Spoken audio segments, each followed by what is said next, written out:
Hey, it's Emma Chamberlain. I designed these new glasses for Warby Parker and I basically can't take them off. Like, I'm showering in them and sleeping in them. They're just that good.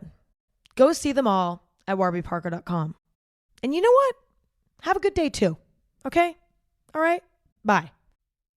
The number one selling product of its kind with over 20 years of research and innovation. Botox Cosmetic, onabotulinum toxin A, is a prescription medicine used to temporarily make moderate to severe frown lines, crow's feet, and forehead lines look better in adults. Effects of Botox Cosmetic may spread hours to weeks after injection, causing serious symptoms. Alert your doctor right away as difficulty swallowing, speaking, breathing, eye problems, or muscle weakness may be a sign of a life-threatening condition. Patients with these conditions before injection are at highest risk. Don't receive Botox Cosmetic if you have a skin infection. Side effects may include allergic reactions, injection site pain, headache, eyebrow and eyelid drooping, and eyelid swelling. Allergic reactions can include rash, welts, asthma symptoms, and dizziness. Tell your doctor about medical history, muscle or nerve conditions including ALS or Lou Gehrig's disease, myasthenia gravis, or Lambert-Eaton syndrome, and medications, including botulinum toxins, as these may increase the risk of serious side effects. For full safety information, visit BotoxCosmetic.com or call 877-351-0300. See for yourself at BotoxCosmetic.com.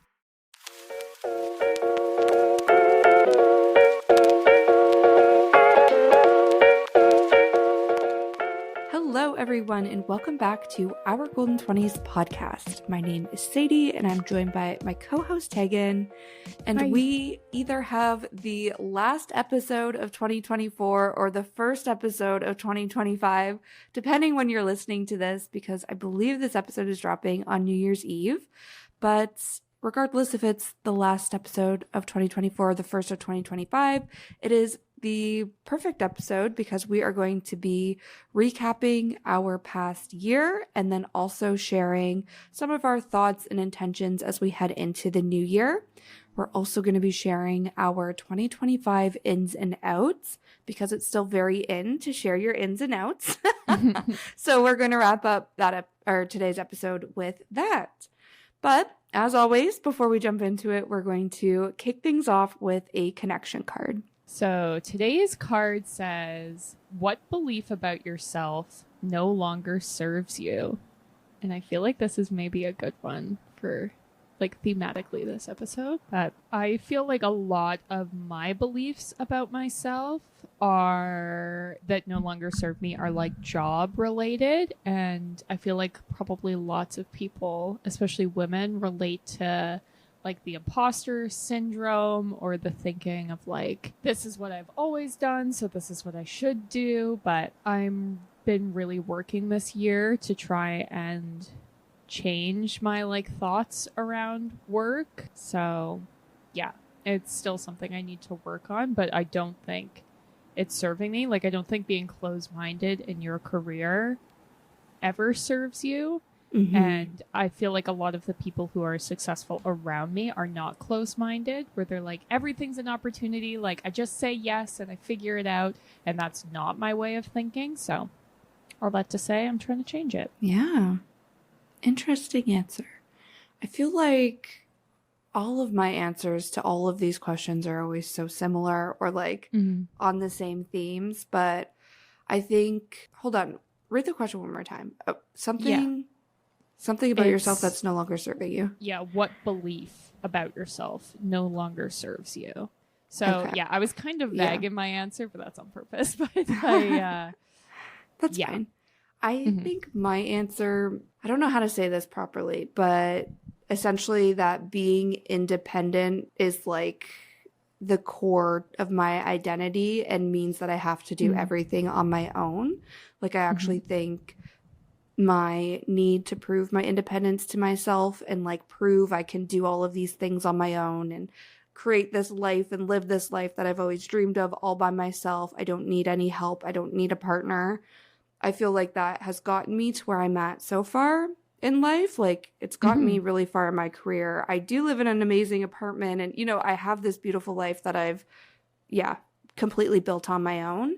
But I feel like that's no longer serving me because I've been doing this for so long where I actually feel like it's closed me off to like even being open to a relationship, kind of like you were saying, but about work, where it's like, that's just something I've totally, tuned out because I've been so set on being independent. And I also think it's just like, I think I've maybe shared this mantra with you guys, but just in the past few years, I've been reminding myself, because I constantly need to remind myself that just because I can do it on my own doesn't mean I should have to. And the older I get, the harder life gets, where I feel like, you know, I don't need to be like holding on to this thought that I'm independent and I have to deal with all of these growing up situations on my own anymore. Like, it's okay to ask for help if that's turning to friends, family, opening myself up to like a partnership with somebody. Like, I don't know. I feel like I'm trying to let go of that belief about myself. Yeah. Yeah. I think that's a good one. It's hard to not like live in the extremes of like, I want to be like by myself, or I want to be like in a couple. Like, I feel like everyone has to have a little bit of both, but it's hard to not, just like live in the comfort of the one extreme. Totally. And that's why I have a therapist, because she reminds me that all the time. Just because you're in a relationship doesn't mean you're not independent. And like, it doesn't have to be you're independent or you're not independent. Like, you know, it doesn't need to be those extremes. So yeah. Well, there you go. Okay. I feel like it's an interesting little reflection to like end the year or start the year on, but we are also going to dive into our goals we set in this episode last year, which I feel like for me, I hit some, I didn't hit some, but I'm feeling overall like pretty good about my goals. That's good. So I'm excited to go through them. I guess I can start by saying one goal I did not hit was to reach 50K followers on TikTok. We are actually at less followers than we were last year. So we did not succeed in that goal. We did like gain more subscribers on YouTube and things like that. It's all good. So I don't necessarily feel super negative about this goal. It was just like, okay, guess keep it on the list, see what happens next year. I also set a goal of doing daily movement, which I feel like I was pretty good about my like general wellness until I bought my house. And then just like the stress from that, I was doing nothing but working on house stuff. So it was like 6 months, I feel like, of following that goal, and then it fell off.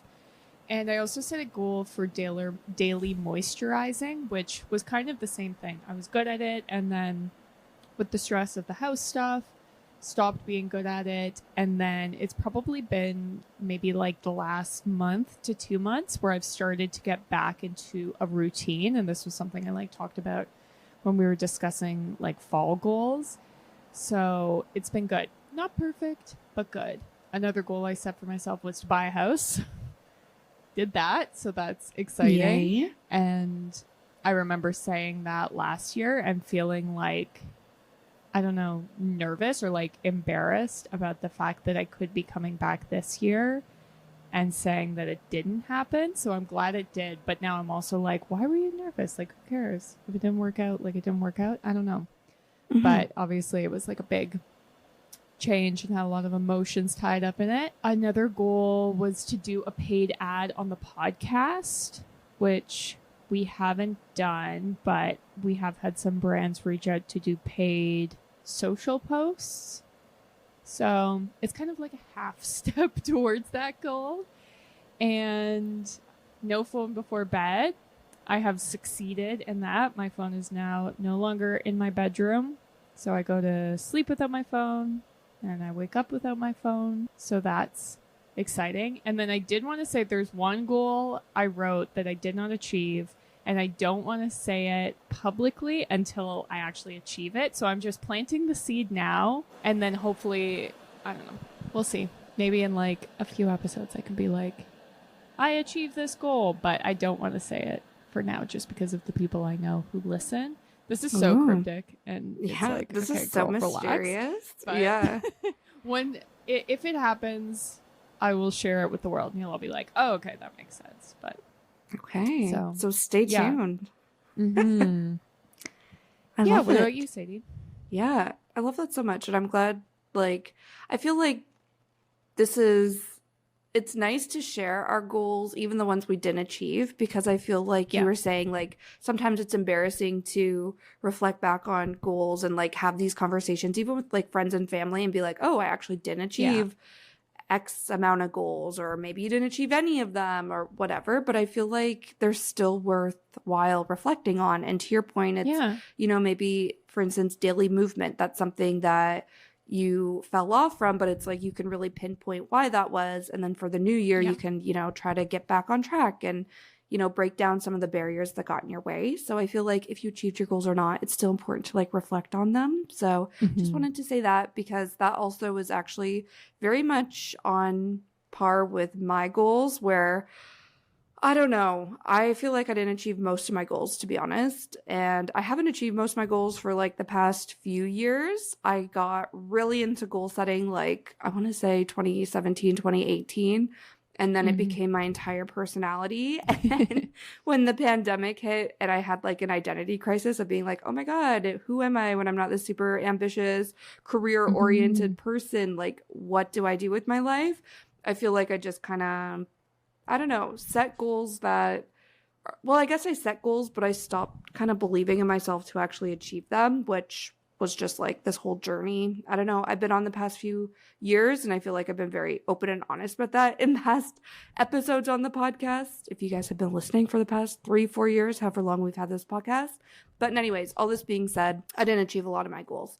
I did achieve, though, some of them. The first one being to shift my morning routine up to 7 a.m. So that's something that got so bad through the pandemic, where it was like I was rolling out of bed at like 8:30, 8:45, logging into my computer at 9 a.m. to start my workday. Last year, I feel like I moved my morning routine back to 8 a.m. And then this year, I was like, okay, we need even more time in the morning. I love a slow, leisurely morning.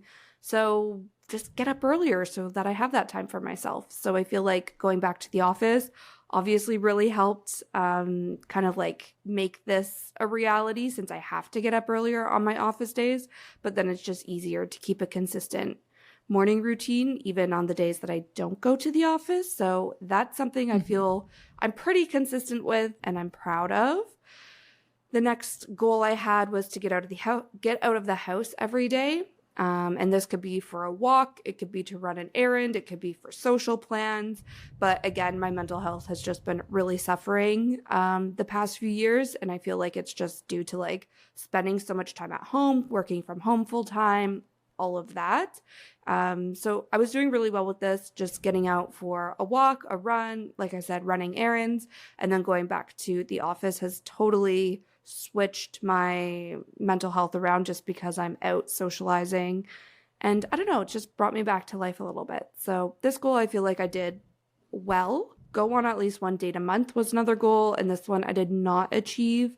I feel like I started the year strong with dates and stuff, but then went to my parents' house in the spring while my mom got a hip replacement, came back to a new job, and really haven't even thought about dating ever since all of that. So I'd say like over half the year, I was definitely not prioritizing dating, wasn't even on dating apps, anything like that. So this goal is a no-go for this year.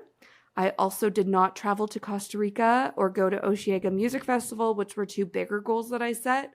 However, just again, the way the cards fell this year, lots of unpredictable family things came up, where I also got a new job, which I wasn't anticipating. So a lot of that all kind of played into like my travel plans. And it's just things that I really wanted to do, but just because they didn't happen this year doesn't mean they never will happen.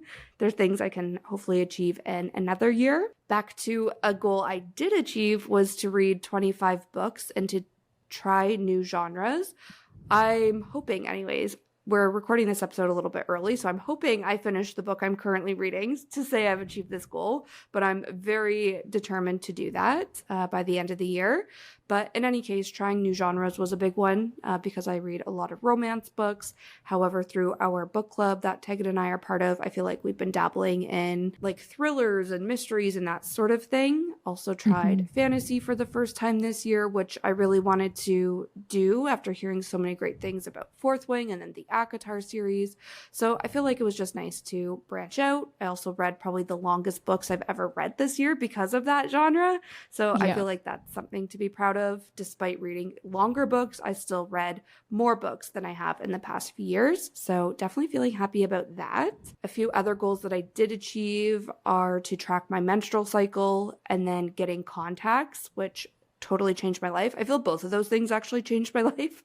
And yeah, definitely tapped into some wellness like priorities I had for myself. So happy about that. And then going back to my new job, I had a very specific salary. I wanted to, like a salary target I wanted to make this year. I started the year thinking I would get a raise at my previous job. I had no intentions of leaving that job. However, again, just how the pieces fell into place, I ended up switching jobs and I now make that salary that I had my eye on.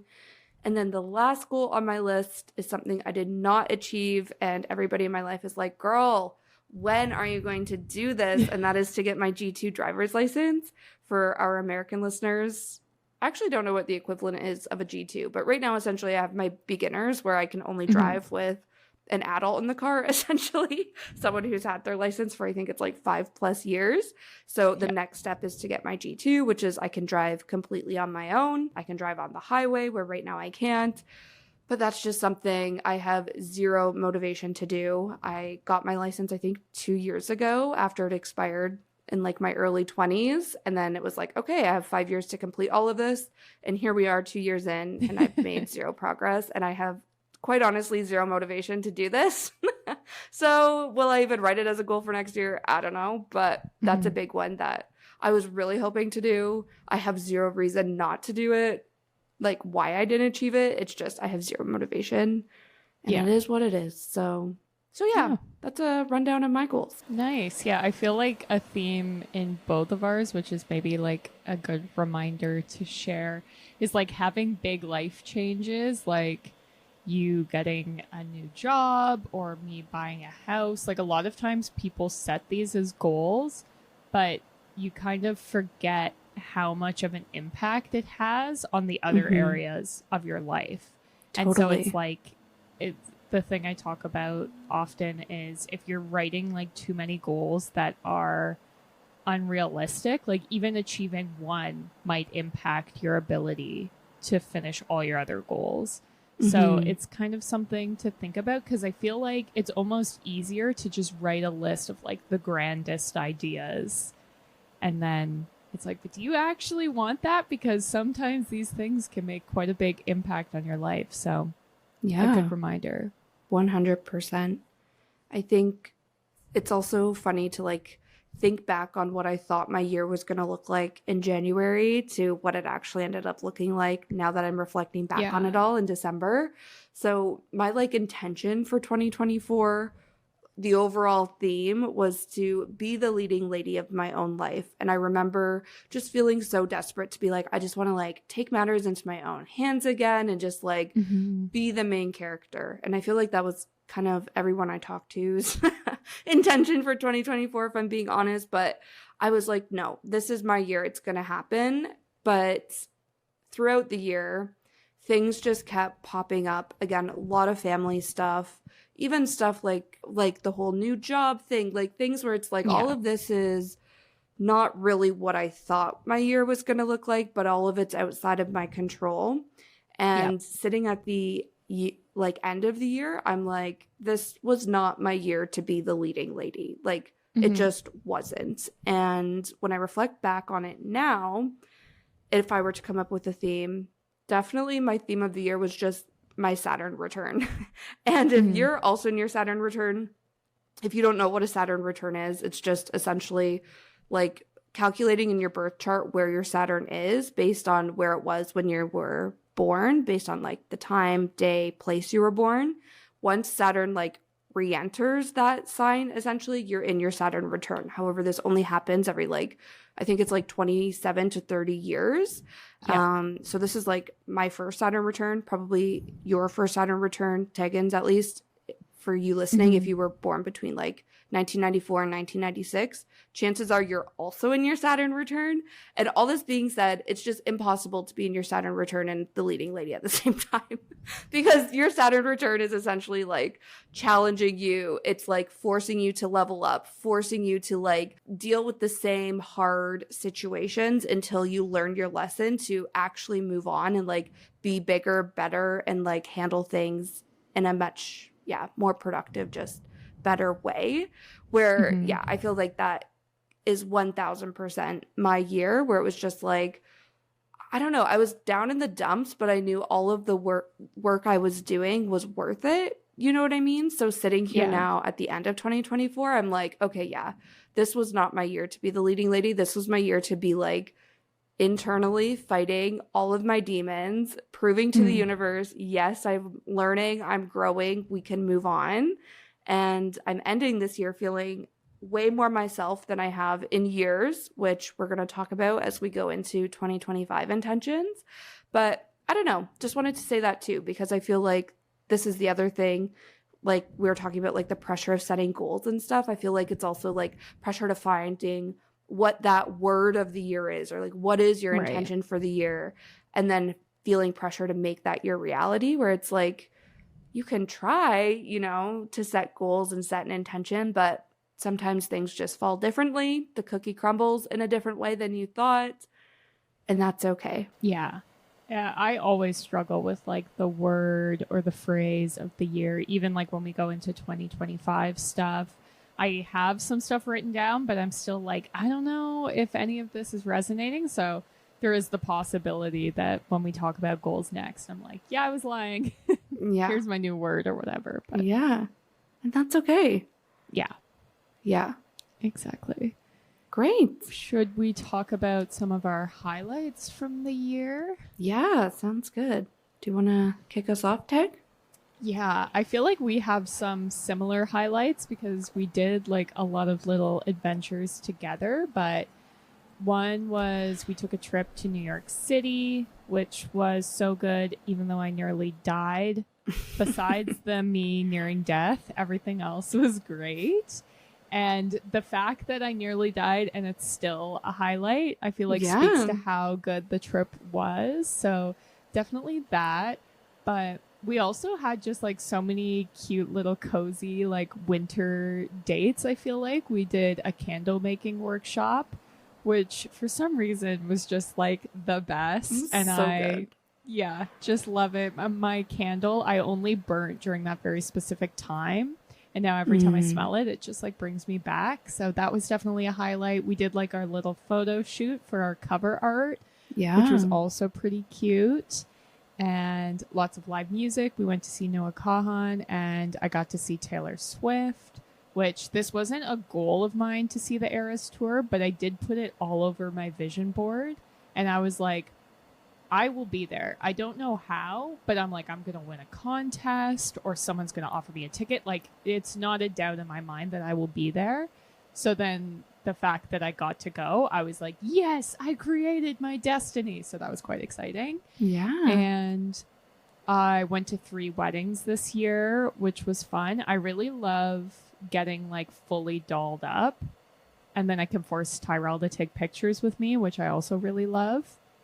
And one of the weddings was in Halifax, Nova Scotia, which I had never been there before, but my mom had lived out there.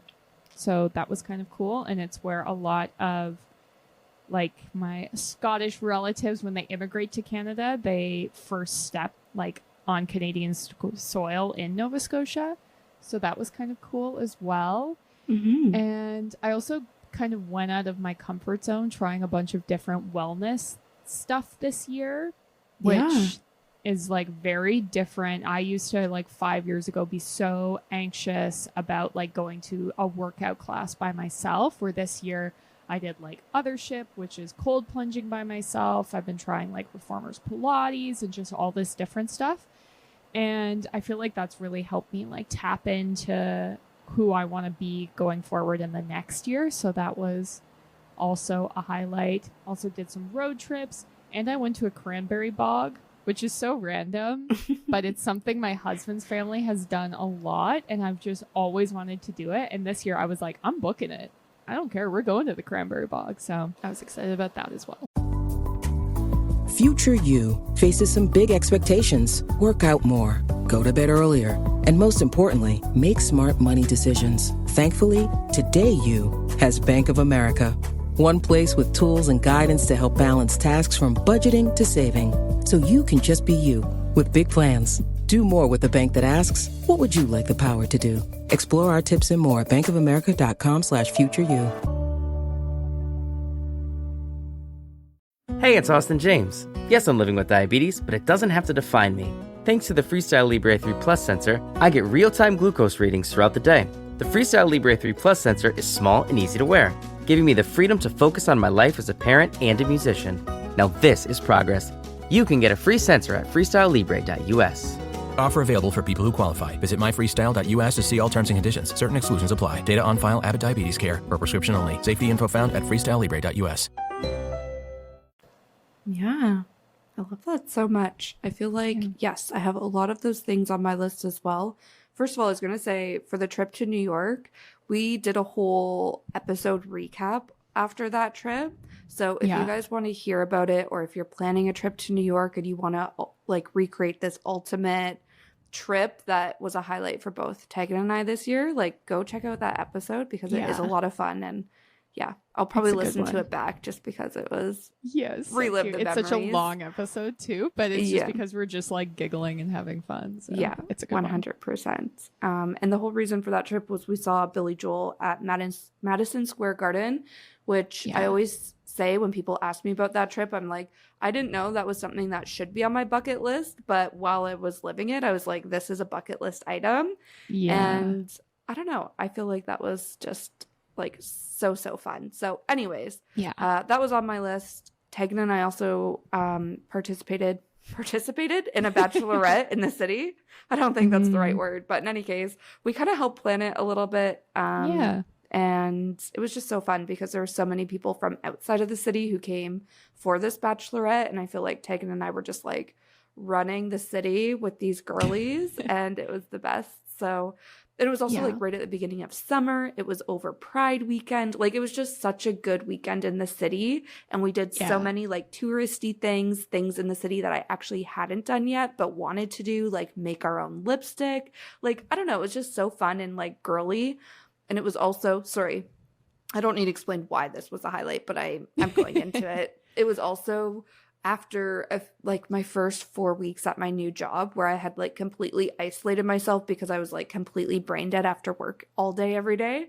So it was just like the perfect timing, the most wholesome weekend. And it was just, I don't know, such a good time. So that made my list of highlights. I also had a family trip to Montreal. My whole family, including my grandparents, got to see my sister defend her dissertation, which was super cool. That's not always a public thing. However, at McGill in Montreal, it is a public thing where literally anybody can come and watch. So since we couldn't all go to my sister's graduation, which is like her getting her PhD, essentially the biggest graduation she's had, and she's had many, let me tell you. We all went for this, and it was just so special. It was my mom's first trip since her hip replacement, and she was killing it. Like, she was walking all around. Like, it was just so fun to travel with her when she was like, I don't know, just in like better spirits. I wasn't worried about her. Like, it was just so good. We stayed at a beautiful Airbnb that I was completely obsessed with. The Airbnb host literally left my sister a bottle of champagne because they knew we were coming for her dissertation. Like, it was just so good.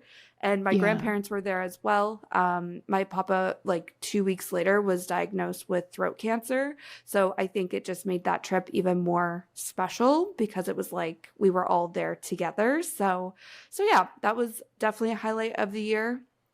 Also running my first race. It was only a 5K, but still my first race. And it was completely, it was just so great because it was something I like worked all year to. Basically back in January, my best friend was like, I want to run a 5K or a 10K this year. And then we spent 10 months essentially like preparing ourselves for it. And then we finally ran the race in October. And yeah, it was just so great. I ran the whole time, which was my goal. I ran it in under 35 minutes, which was another goal I set. So while running a race wasn't one of my yearly goals, I turned it into one, and yeah, was very proud of myself for that. Hoping to do a 10K in 2025, but we will see. And then last highlight, Tag, you also touched on this, but that was seeing basically all of my favorite artists live. So that's Noah Kahan, but I also saw Maggie Rogers, Wild Rivers, and I even got to see Avril Lavigne live this year, which was not on the bingo card. So that was a special little extra that, yeah, was definitely fun. She was doing her greatest hits tour. So I even heard songs like I heard Losing Grip live, where I was like, I never thought I would hear this song live because it came out in 2004. Like, what? And all the girls around me like were sitting during that set, and I was like, this is so good. Like, I never thought I would hear this live. So it was just super, super great. I love that. Yeah. We both had pretty good years, I feel like. Like, yeah, I guess. I feel like actually something else I didn't write down, but I was thinking about was I feel like when I think back on the year, I didn't really do much. Like, I didn't travel. Really, New York was the only trip I went on. The rest was just to Montreal, family stuff. Like, there was no big, like, oh my God, this was the highlight of the year moment for me. Yeah. But I feel like something that I really enjoyed this year was leaning into like seasonality and like in the summer, like really just embracing summer and like doing all the summery things. And I feel like that really helped me slow time down and like enjoy the season. Yeah. And then when it switched to fall, like it was very much the same thing. Even in the spring, I remember being like, I forgot how great of a month April is. Like I never look forward to April, but I just like was soaking up the springy vibes. And I don't know, I feel like some years you do have those big, I did this, I did that, I went on this trip, I got to see this country, and like it's huge and grand. But I feel like my year, thinking back on it, I'm like, it wasn't huge and grand, but yeah, at the end of the day, it was still a pretty good year. Yeah, and it was what you needed. Yeah, exactly. Great. Did we want to talk about 2025? Yeah. Intentions? Yeah. Maybe I'll kick us off, and sure. I don't know, like I'm kind of with you, Tag, where I'm like, haven't seen a word or like a theme that resonates with me a lot. I do want to like, because we are recording this like a little early still, so I'm like, I still want to do like my big end of year journal session, do the journal with us that, you know, drops the week before this episode drops. Like I want to do that. I want to read my horoscope for the year on like the 2 websites that I trust with my life, but also a few others, just to like see if something in that resonates. Like that's usually how I come up with my yearly themes, albeit I did not do that last year, which is likely why my theme of the year didn't end up resonating or like holding true. But in any case, what I have so far is I want 2025 to be the year I get my spark back. And I've been seeing some of this on Instagram and TikTok where girls are just doing like montages of being like how I got my spark back. And, you know, it's them like at the gym, them eating healthy, like doing all of those things that we talk about.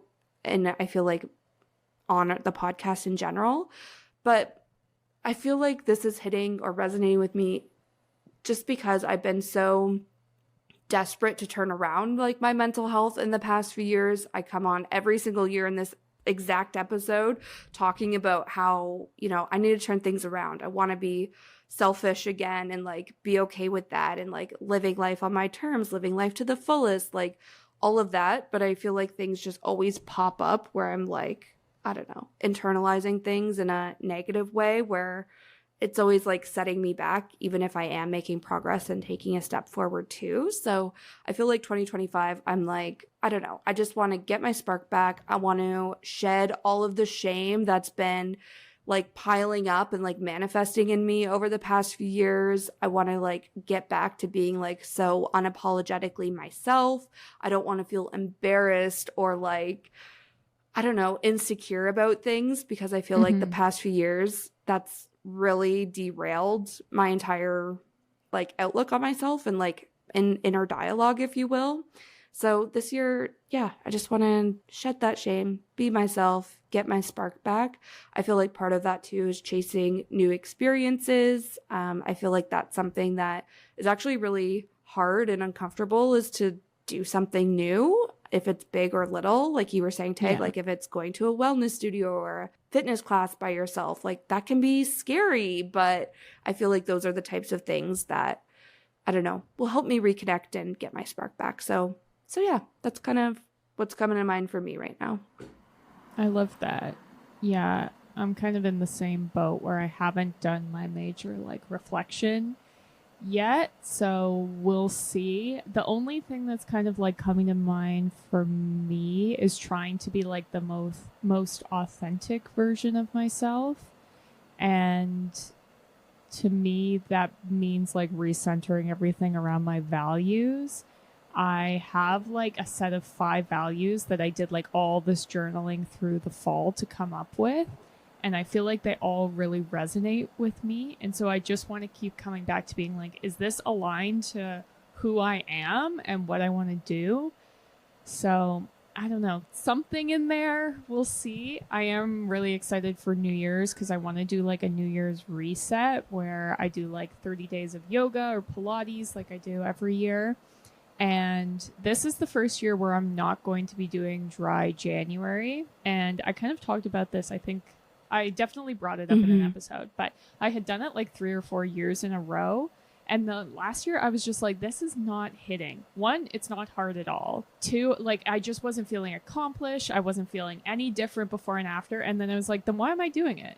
Like you're just putting some weird barrier in your way. Like who cares? Don't do it. So I'm not going to be doing it this year, but I am going to try and not eat carbs for the first 30 days. So we will see how that goes.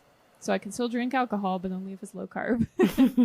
And a big thing for my year is this is my last year in my 20s. So I have 6 months of 29 and then 6 months of being 30. And so I'm very excited for that. And that's where a lot of the thinking around, like, I just want to be my like authentic self going into my 30s. I want to be like values. I don't want to say aligned, but that's what I'm feeling.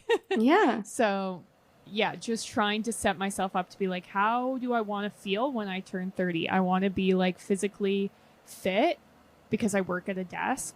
So I need to like prioritize things like exercise, eating healthy.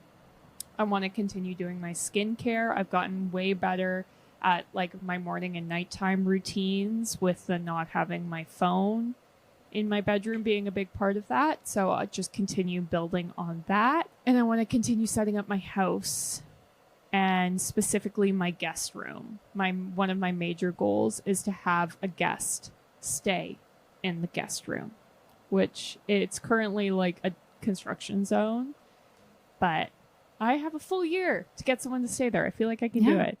I'll stay anytime.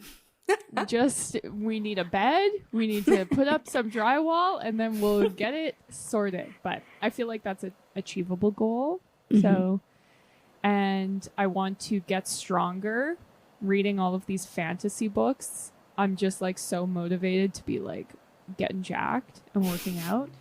So I want to do that. One of that is I want to take a Jaybird class. That's just like this Pilates studio in Toronto I really want to try. And the last thing is I want to read 35 books, which I wanted to talk about this because the 35 books was my goal last year. I read 40 books, but I'm going to keep my goal the same at 35. And my whole thinking around that is I heard this quote on TikTok that was like, if you're not changing, you're choosing. And so I've been trying to think about that framing when it comes to things. And I feel like with that book goal, I'm good with choosing to stay at 35 books. I feel like that's reasonable. I don't feel the need to go further. It's kind of like me with dry January. Like, do I feel the need to change it? No, I'll choose it. It's good. So if you're someone listening who's like, I don't even know what goals to set, that could be an interesting way to think about things. What are the things happening in your life if you are not choosing to change them, you're just choosing them. So something to think about as well. Yeah, I love that. And I need to hear that. And to be honest, I feel like my sisters need to hear that too, because we are the type to be like, okay, we achieved that goal, now let's build on it. Okay, we built on it, now let's chase something bigger, better. You know, like there's never just like celebrating and just being like, okay, I did it. Like, it's always what's next. And I actually think the books example is a great example, because I'm with you where 25 books, like that's essentially 2 a month. Plus one. It's a lot. That's a lot. I can't read more than that, and nor do I want to. You know, if I can, it's a nice surprise, but it's not like something I need to pressure myself to read more than 25 books a year. So I think that's great. Same with even like running. Like when I finished the 5K, I was like, okay, I felt like I could keep running, which makes me want to do a 10K. However, when I run a 10K in 2025, since that will be one of my goals, I am telling you right now, I'm not going to go for a half marathon. I will never run a marathon. Like, nothing about it sounds appealing to me. So it's like, yeah, it's okay just to choose to do the same goal or like choose something different. Like, I love that. So yeah, amazing. I don't have any other goals like written down. I feel like I have like my theme, you have your goals, and then we'll regroup in the new year to tie it all up with a bow. Exactly. Great. Well, I think to wrap things up, we're going to talk about our ins and outs, which I was so excited to talk about some of these. I was like, couldn't sleep because then I was thinking like, oh, I should say this. And then I was writing them and I was like, some of these feel kind of mean. No, like when I was I wrote all these things that are out and I was like, this feels mean, but no, it's just my opinion. You don't have to agree with it. And it's out for us, you know? Yeah. Like, doesn't mean it's out for everybody. Yeah. Just for the cool kids. No, I'm kidding. I'm kidding. I am not qualified to say what's in or out, because my screen time, you guys, has like averaged like 30 minutes the past 2 months, like per day. Like, I have no idea what's going on in the world anymore, just because I don't have the mental capacity to take it in. So for me to tell you guys what's in and out, you guys will be like, no, girl, that was out months ago when you're saying it's in for 2025. So yeah, this is definitely a take it or leave it kind of segment. Definitely. I think the first thing that came to mind for me is something that's in is not posting online, not having an online presence, even like having a small social media following, because I feel like all of the really like wealthy people that I know, they do not use social media because they're like, I don't get it. What's the point? Where social media is now just basically like a side hustle, it feels like. So the ultimate privilege is being completely offline. And then like the rich people, like they don't even have, like they don't check their emails. You know, they have someone who does that for them. Like they are offline.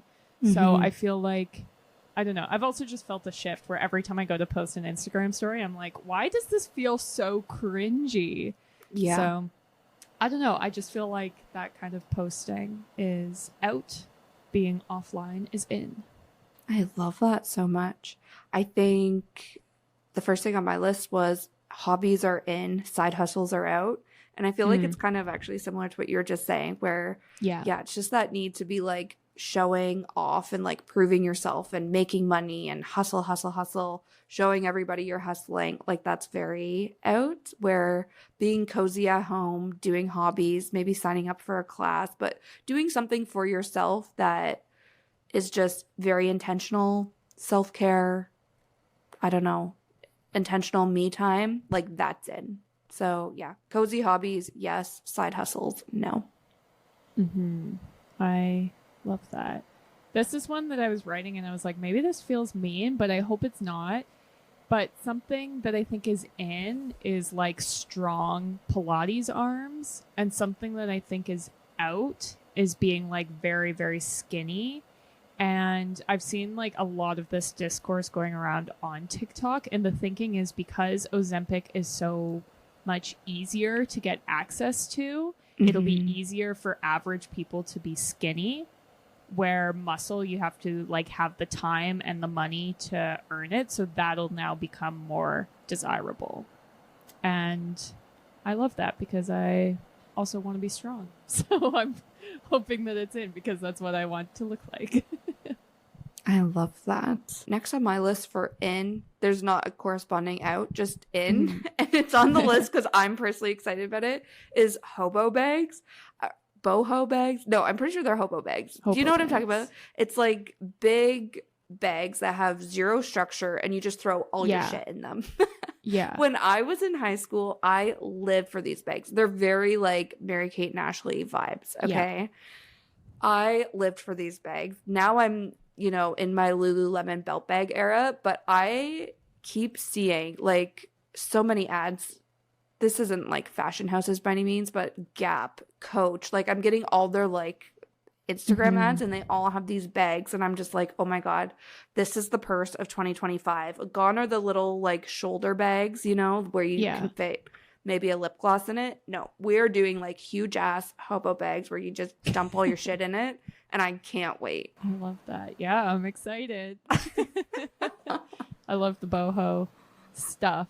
Right? Yeah. Next on my in list, this again feels mean, but I'm just going to say I feel like the trad wife, stay-at-home girlfriend content is just going to keep getting more and more popular. And, like, I guess the out would be, like, girl boss content. But I just feel like politically that's the state of the world. And I was reading this interesting article about how there was such a big push for, like, women to enter the workplace and for them to be, like, climbing the ladder and dominating, and now there's been this big like slide backwards because women realize they had to work harder than men and then usually weren't getting paid as much.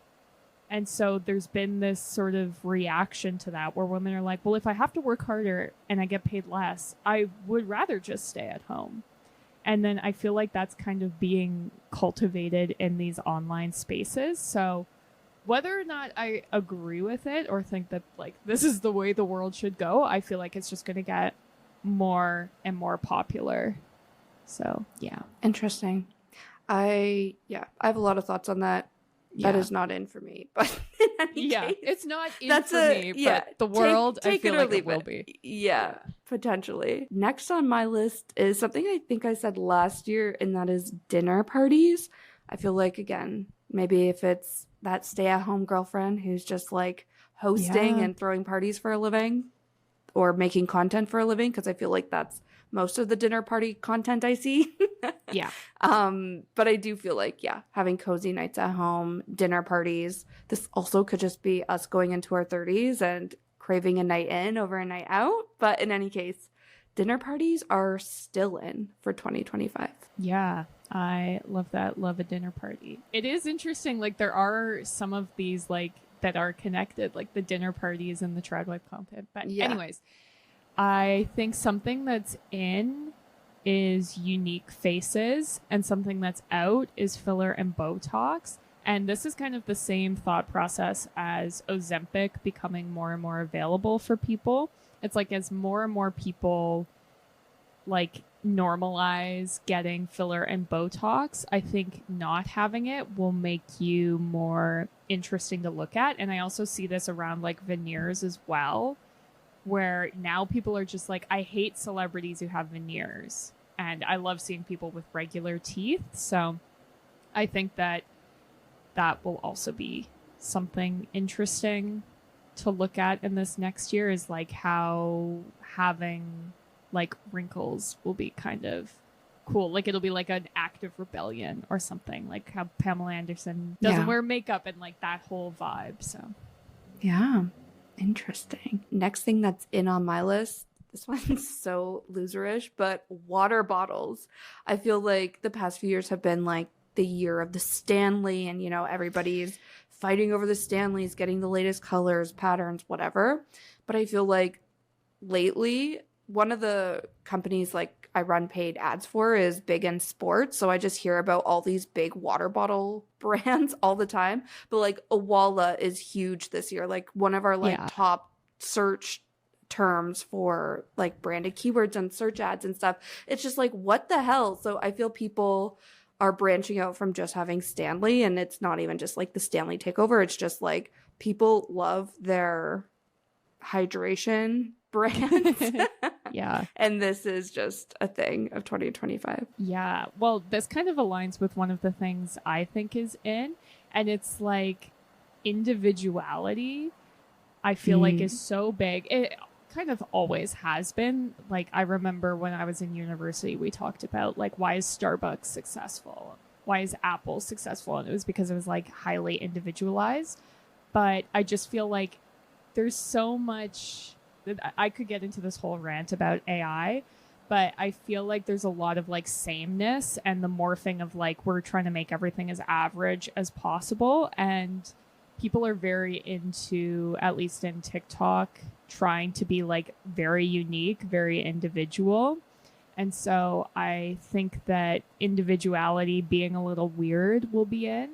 And I also think like uniquely curated items will be in. And so I'm seeing a lot of like purse bag charms and things like that. But even just like having all of your dinnerware be like thrifted over years, or having like all this crazy artwork that's all uniquely curated. I feel like it's kind of this like maximalism space we're moving into, as opposed to like the minimalism that's been popular for a bit. Yeah, I had that on my list as well for home decor, like that maximalist home style where it's like prints, color. I also had dark, moody paint colors where I feel like, you know, gone are the days. I say this as if my kitchen's not all white, but like gone are the days of like the white kitchens and like the white everything. I feel like, having that individuality in your space is big for 2025. Yeah. I also, for like a home styling as well, feel like the 70s are very in. I was like walking around the mall doing Christmas shopping, and all of the like new luxury places all had like the skinny, colorful tile, and it was just all very 70s. And yeah, so I feel like that's very in as well. And the other thing I had on my in list is transparency. And I just feel like the transparency content does really well online when I see it, where it's like, I'm an influencer breaking down how much I make, or like how much it cost me to renovate my bathroom, or like all the transparency about stuff. I feel like is people just seem to like it more. Whereas 10 years ago, it was like, I don't want to know how much it costs Kim Kardashian to redo her house or to buy this house. I just want to look at it because it's beautiful. Where now it's like, I want to see the girl who works a 9 to 5 doing her makeup routine with drugstore products, and she's telling us how much they cost. Where it's just like authentic and being transparent will be. Yeah, totally.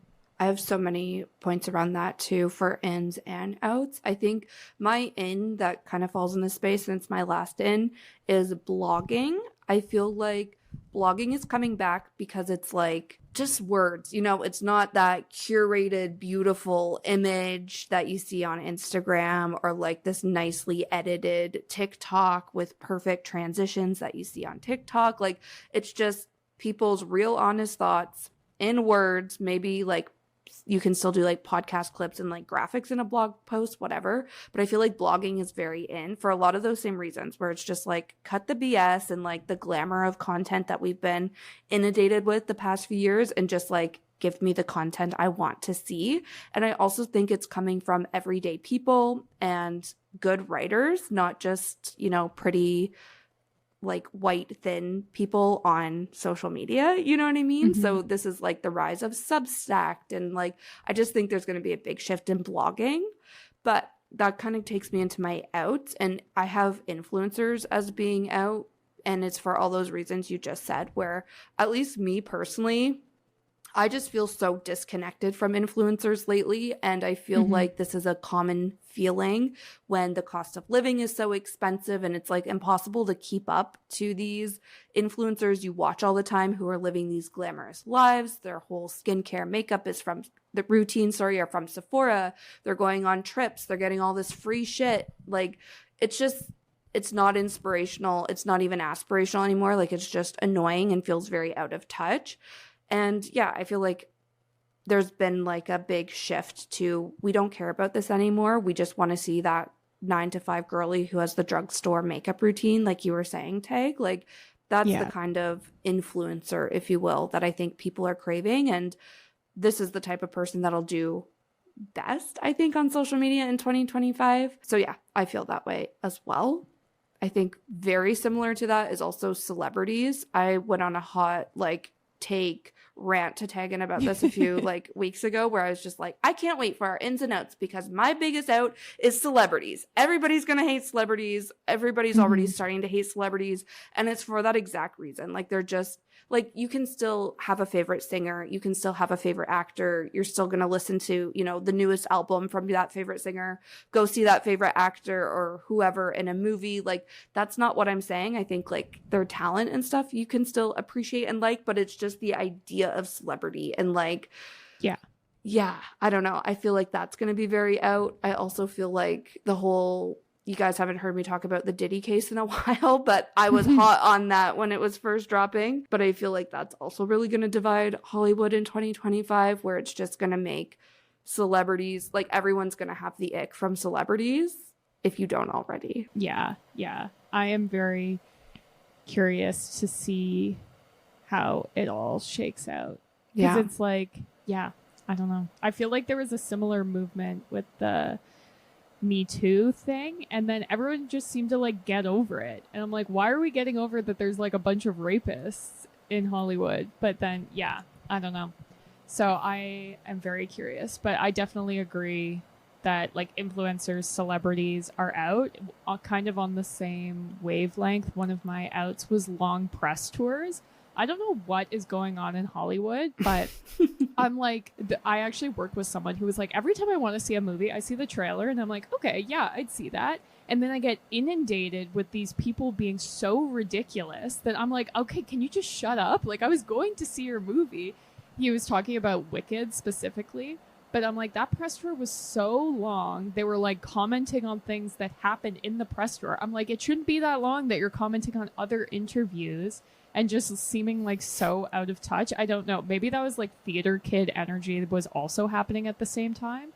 But I was just y'all need to relax. You made part one of Wicked chill.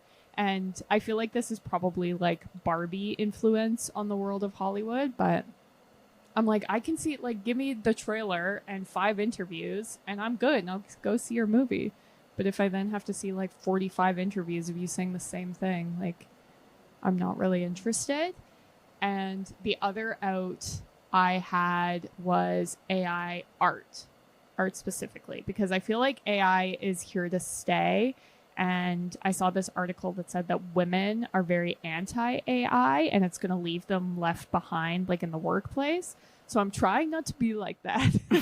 But I just feel like I'm pro AI in certain ways. I just think that in art it's lacking. And I was already talking about how it just kind of makes everything average. And right. I feel like Spotify Wrapped was a big reflection on that, where everyone's like, why was it so meh this year? Why was it so average? And I'm like, it's because they used AI to do it. My whole Spotify algorithm's just been destroyed. I don't need to hear espresso every 4 songs, but I get that that's just what it does because everyone loves espresso. So I feel like AI art will be out because I saw Kesha used AI for her album announcement or something, and everyone was just shitting on her in the comments. So I feel like people who are doing that will be getting negative press. And then to me, it also makes your brand look cheap. So yeah, I do think it'll be around and lots of brands will be experimenting with it for sure. I just don't think in the long term AI art will stick around. And it's definitely an out for me, period. Yeah. Wow. There we go. Had to get all that off my chest. Yeah. Honestly, same. Yeah. Hopefully What we a didn't world. offend anybody in the process. Yeah, I started off like, I hope this is me, and then by the end being like, screw you, Ariana Grande and the cast of Wicked, but still, come on. Anyways, that is where we will leave it. I hope that you all have a great new year and that you can spend some time reflecting on your goals, and you can listen to the Journal with Us episode and really start this year on the right foot. And yeah, you can follow us and subscribe to us so that you see when new episodes drop. They come out every Tuesday. And you can also follow us on social media. We are at Our Golden 20s. We also have a Patreon page, which is the best way to show your support for the podcast for as little as $2 a month. And all of the podcast episodes drop early there, and they are ad-free. So if you listen every week, definitely consider that. And I think that's everything. Thanks for listening. See you next Tuesday. Bye.